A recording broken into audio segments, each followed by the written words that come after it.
Environment आणि जिओग्राफीच्या दृष्टिकोनातून असणारा महत्वपूर्ण दिवसाचा उल्लेख येतोय, तो म्हणजे कुठला? तर 5 जूनचा. तर 5 जूनला काय आहे? तर जागतिक पर्यावरण दिनाचा संदर्भ या ठिकाणी आपण सेलिब्रेट करताना पाहतो.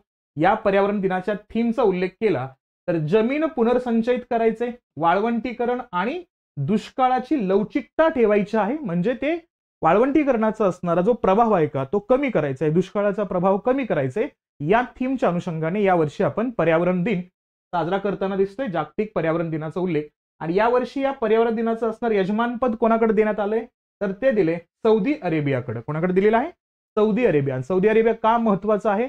तर हा सौदी अरेबिया मागच्या 2 वर्षामध्ये जीडीपीच्या असणाऱ्या ग्रोथ रेटमध्ये भारताला एक प्रकारे टफ फाईट देण्याचा प्रयत्न करतोय, कारण जगामध्ये सर्वाधिक वेगवान पद्धतीनं जीडीपीचा ग्रोथ रेट वाढणाऱ्या देशांमध्ये भारत येतोच.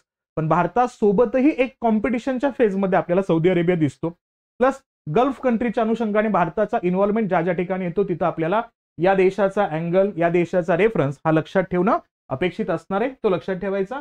आणि हा जो पर्यावरण दिन आहे का तो सर्वात मोठा आंतरराष्ट्रीय दिवसाच्या अनुषंगाने सेलिब्रेट होतोय. आणि हे कधीपासून? तर हा युनायटेड नेशनच्या असणाऱ्या एन्व्हायरमेंट प्रोग्राम पर्यावरण कार्यक्रमाच्या अंतर्गत काय करण्यात आला?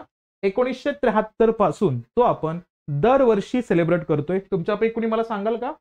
आपल्या भारतामध्ये 1972-73च्या वर्षामध्ये प्राणीजन्य व्यवस्थेच्या अनुषंगाने एक अतिशय महत्वाचा प्रोजेक्ट स्टार्ट केला होता.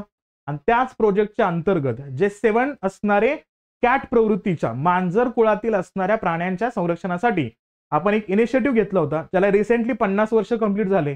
म्हणून आपण मैसूरमध्ये म्हणजे संदर्भ येतो कर्नाटकामध्ये तो इव्हेंट सुद्धा कंप्लीट केला. तिथं आपले प्राईम मिनिस्टर प्रेझेंट होते आणि जगातील सर्वाधिक जास्त असणारा तो स्पेसिफिक प्राणी आपल्या भारतामध्ये आढळतो. तर तो कोणता प्रोजेक्ट आहे मला पटकन कमेंट बॉक्समध्ये सांगण्याचा प्रयत्न करा.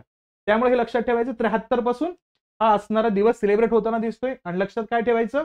आता जे आपल्याला जमीन पुनर्संचयित करायचं आहे पर्यावरणासाठी, त्यासाठी आता कोणत्या इयरला फोकस केलं जात आहे युनायटेड नेशन? तर संपूर्ण दशक त्याच्यावरती फोकस करतोय. डायरेक्टली क्वेश्चन केला जाईल 2021 पासून 2030 पर्यंतचं असणार हे दशक आहे का, हे या असणाऱ्या जमीन पुनर्संचयित करण्याच्या ध्येयाकडे युनायटेड नेशन फोकस करतोय, हे थोडंसं इथं लक्षात घेणं अपेक्षित असणार आहे.